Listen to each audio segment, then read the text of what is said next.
Hello and welcome to this news hour. I'm Daniel Kasahun with the news.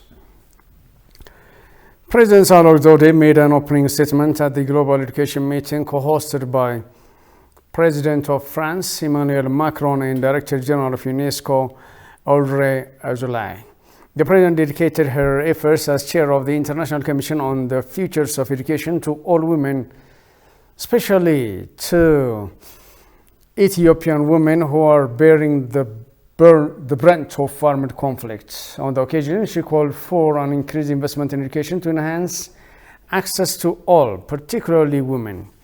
President Saleh praised members of the Commission for their unwavering commitment over the past 2 years, adding that wealth of knowledge, rich experience, and ability of members to reach consensus have brought fruition.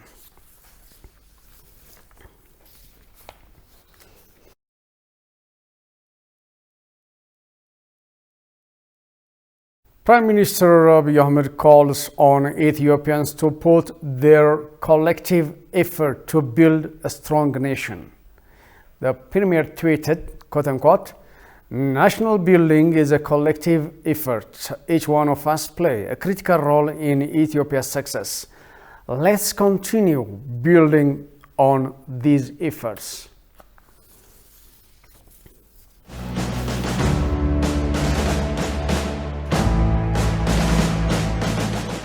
የደርግ መሪ የነበሩት ኮሎኔል መንግስቱ እንዴት ከሀገር ወጡ የሚለው ጉዳይ በራሱም ቢጠና የዚሁ የማጭበርበር ውጤት አካል እንደሚሆን ጥርጣሬ የለኝም።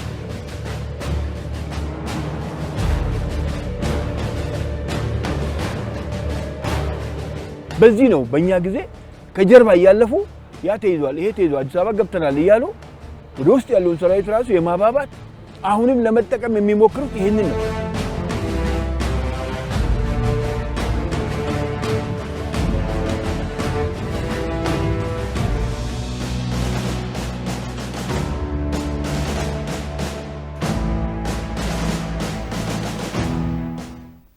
This is Addis News Hour. Religious fathers who happen to be in Ethiopia chastise international media outlets for propagating wrong narratives about Ethiopia. Their recent report about the encirclement of Addis Ababa by insurgents was aimed at creating panic, said the religious fathers, adding that Addis Ababa is safe and calm. Kasan Chane reports. What I want people to know is that if they're out and about like us, they can see that it's peaceful and it's safe, and it's because the government is doing an excellent job of maintaining the peace. There are policemen and there are authorities around, and the Ethiopian citizens are also being vigilant to keep watch over their city. Pastor Johnson Peterson is in Addis having a good time. He says a recent report of international media outlets about Addis Ababa is part of the ongoing Western media wrong narratives on Ethiopia to force the country both for external interest.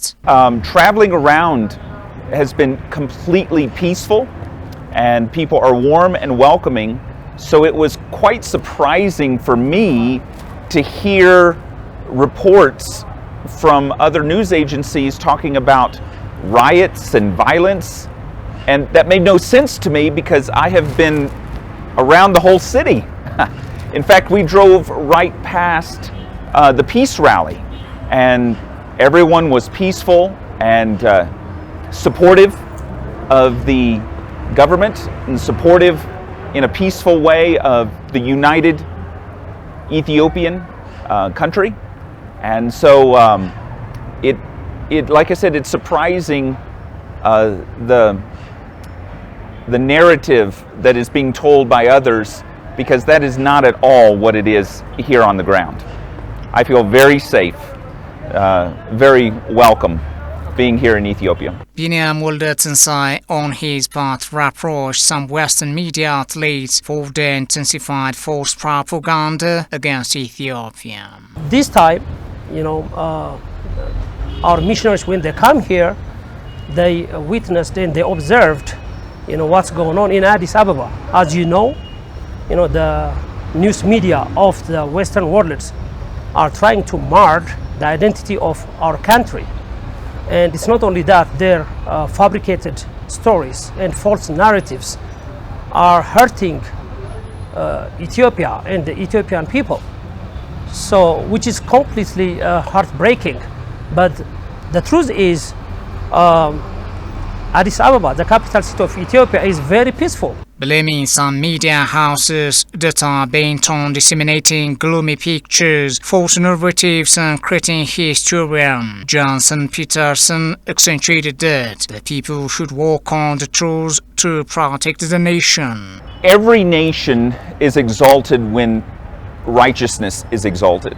And when a nation is built upon justice and truth, it advances that nation. And so if Ethiopia and the rest of the nations of the world are going to rise up and be stronger, it has to be based on truth. And that's something that is not happening. Journalists, many of them seek truth. And so I would encourage the ones that actually seek truth to come and walk around like I did, because they would see something very different than some that are producing a false narrative. Rigorous fake news reports are manifestations of their hidden agenda towards the country. Yeah, my personal opinion about, those journalists, the Western journalists or the news media, they have their own motives. I cannot tell you what kind of motives they have deeply, but I know that they are reporting something untrue. There must be some wrong motive behind it. Obviously, everybody knows that. But you see, I don't know where they get their sources. As I told you earlier, it breaks my heart when I see missionaries like me, like my brothers, trying to flee the country because they think the city is in danger, which is not true. The religious fathers urged the media to respect their profession, which is all about telling the truth. The Biden's policy on Ethiopia simply sustains America's bias toward the CPLF dating back to the Clinton time. The Biden administration should therefore revise its policy, which supports senior TPLF members that are the root cause of the current conflict in Ethiopia. Democracy promotion expert and author David Steinman made these remarks in his exclusive interview with ETV Language. Shfaralaka reports. Sir, Biden's policy be revised when it comes to Ethiopia so that the two nations may sustain their centuries-old relationship? The policy reflects what I believe is a long-standing bias in favor of the TPLF that has lingered in the State Department ever since the Clinton era. The TPLF spent many millions of dollars that it had embezzled from Ethiopia's poor on influence campaigns in the West. They hired a lot of lobbyists, public relations people, and in addition, senior TPLF officials, in particular Meles Zenawi and Tedros Adhanom, were very good at forming close personal relationships with foreign diplomats and journalists. I believe that this influence campaign was a primary element in the U.S. policy towards Ethiopia ever since the TPLF got into power, and it helped the United States to overlook many international crimes that the TPLF was committing. I don't think that's the only reason for the U.S. policy over all those years, but it was certainly part of it. And this institutionalized prejudice in favor of the TPLF, I believe, continues until today, especially considering that there are Clinton-era holdovers or officials who have now returned to the Biden administration. And in particular, Dr. Susan Rice, but also, Secretary of State Blinken and others. And the current policy that Ambassador Feltman is advocating, I believe, reflects this pro-TPLF bias. You also argue that the Biden administration should stand firmly with the Ethiopian government in return for fresh concessions on humanitarian access, human rights, and other issues. But apparently, the administration has been reluctant so far. What have you observed here? I think that the American idea that the fighting is simply going to stop and that is going to be a stepping stone towards some type of a permanent solution is flawed, because it envisions the survival of the TPLF in its present form, at least with its present senior leadership. And as long as the senior TPLF leadership remains, I don't believe that Ethiopia can ever move forward, will not have any stability, because their goal, the senior TPLF leaders' goal, is to destabilize Ethiopia in order to regain power and regain their corrupt control over the national economy. So the U.S. Plan right now, which includes the survival of the senior TPLF leadership in place, is only going to lead in the long term to further instability. It's not going to solve anything. Therefore, I think a transactional approach in which Ethiopia winds up with greater support will help it get this war over with sooner and faster. Policy change that I'm advocating, I believe, will help end the war sooner, but will also see the end of the TPLF in its present form with its present leadership, therefore more likely to lead to a permanent security improvement that the present policy does not offer.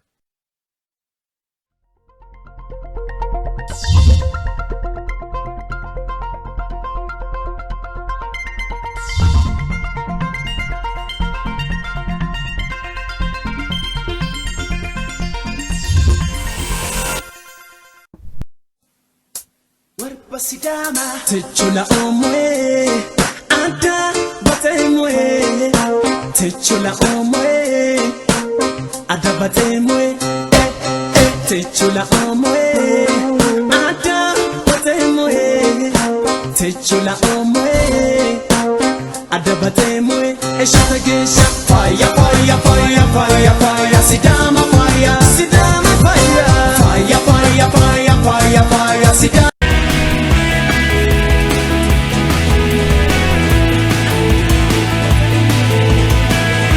Came to Awasa to see two things, well, actually three. And coffee. And crocodiles, three. Not dangerous. Maybe if you want to take, you can.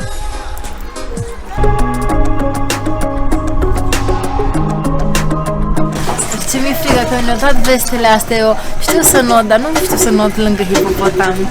For the lake. This huge freshwater reservoir is a biosphere's paradise. Hippos, crocodiles, monkeys and a lot of birds. You won't run out of things to photograph.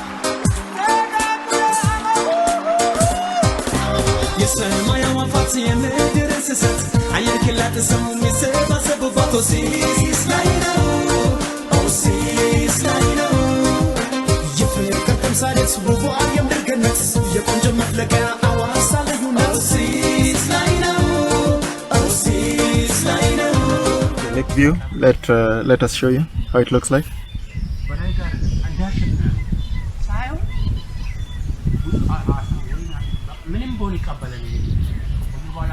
It's so beautiful, calm. We're sitting at provide life jackets that Linda is throwing towards me. Is it a life jacket or a weapon?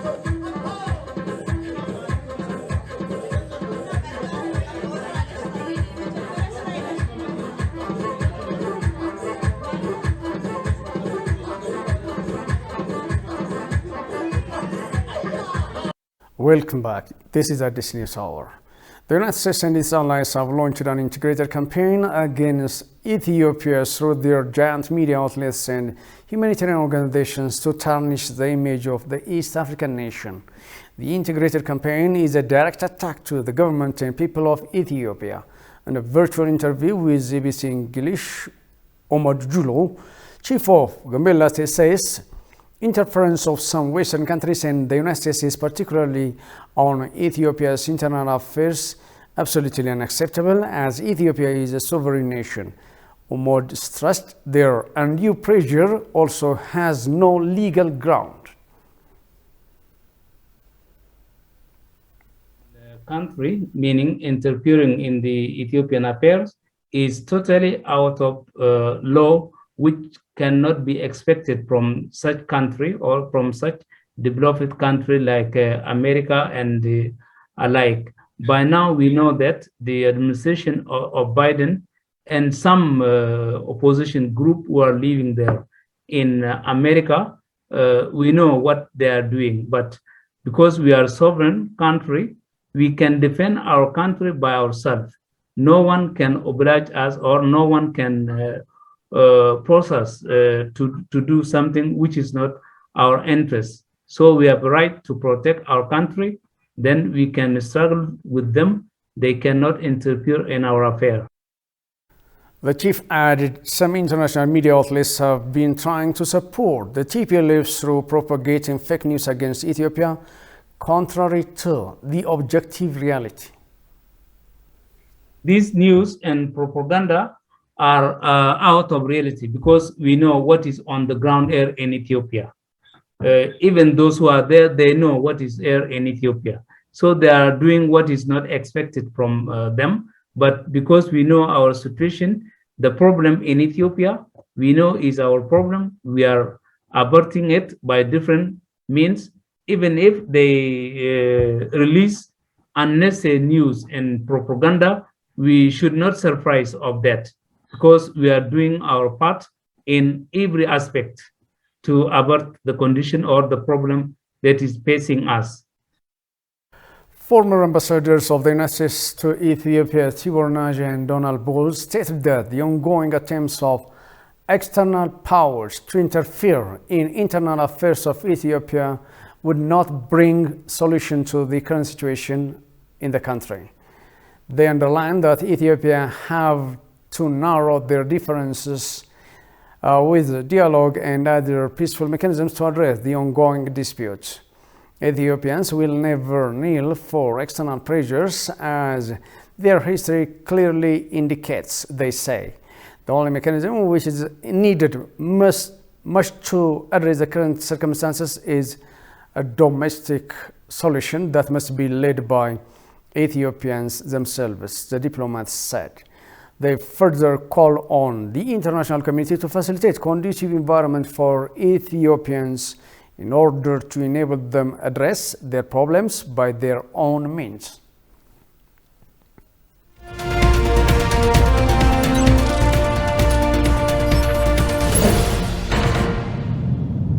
The United States has put in place preconditions to be fulfilled by the government of Ethiopia if the country is to remain eligible in the African Growth and Opportunity Act (AGOA). Needless to say, the premature manufacturing sector will experience difficulties if worse comes to worst. Social entrepreneurs are calling for swift policy reforms to encourage use of Ethiopian products and find other markets to cope with the problem. AGOA has become a weapon for the U.S. to twist hands of the government, as the Opportunity Act is vital for export trade. The U.S. recently announced to suspend Ethiopia from the act unless certain preconditions are fulfilled, despite government's setting vulnerability of the poor. Talking to it in English, Kibret Abebe, president of Ethiopian Social Enterprises, said professional diplomacy is critical to reverse the decision. We need to have a very professional diplomacy. I'm a very, as I told you, as a person who is really following the politics seriously, that our diplomacy should be led by professionals. I argue that the Ethiopians, for the last 13 years, this very sensitive industry is being run by politicians, activists, who fail in the country to be sent abroad and to be a diplomat. This is shame on us. Like, this shouldn't be done. Diplomacy, as my knowledge is concerned, is a very professional, as we see it clearly from the recent diplomats. So I'm arguing that this should be handled in a very professional manner. If worse comes to worst, Kibret said the country should tap its domestic market through the encouragement of social enterprises. Social enterprise need to have a business model that makes them making an impact and making a profit at the same time, so that this model creates sustainable solution. So that rather than counting living in Ethiopia, just every social problem that occurs as a social enterprise, this is an opportunity for youth to get employed and to make their life better. New policy frameworks should be introduced to give more space for social enterprises, thereby minimizing market vulnerability, Kibret said. Ethiopia doesn't have any legal framework for social entrepreneurs. Like, I'm being treated by the, for example, by the custom authority, like I'm an ordinary person who is making money. So whatever life you save, the income authority will never say that you are saving life, that you are making money. So unless and otherwise this country have a room for such social entrepreneurs, it will lose a lot of things. In education, IT, housing, transportation, agriculture, health, in every sector. So the country should have a legislation that potentially help social entrepreneurs. As per a study by the British Council, there are more than 55,000 social entrepreneurs in this country. Ethiopia has still a chance to remain in AGOA if things can be sorted out through diplomatic efforts.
The final news, the United States Secretary of State Anthony Blinken is said to hold talks with President of Kenya, Uhuru Kenyatta, as he starts his African tour from Nairobi. The Secretary of State is expected to visit Kenya, Nigeria, and Senegal. His talks with Uhuru Kenyatta is said to be focusing on regional security issues. The security situation in Ethiopia, the Sudan, and Somalia will dominate their talks. This is according to CGTN. His visit to Kenya came after the Kenyan President Uhuru Kenyatta paid a visit to Ethiopia.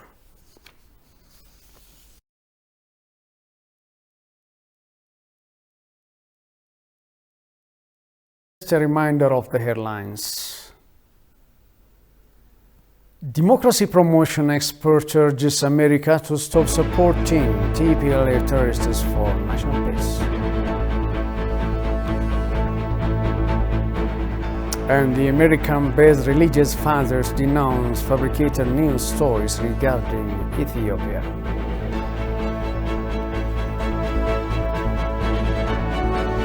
That's all for this edition. Thank you for watching. Goodbye.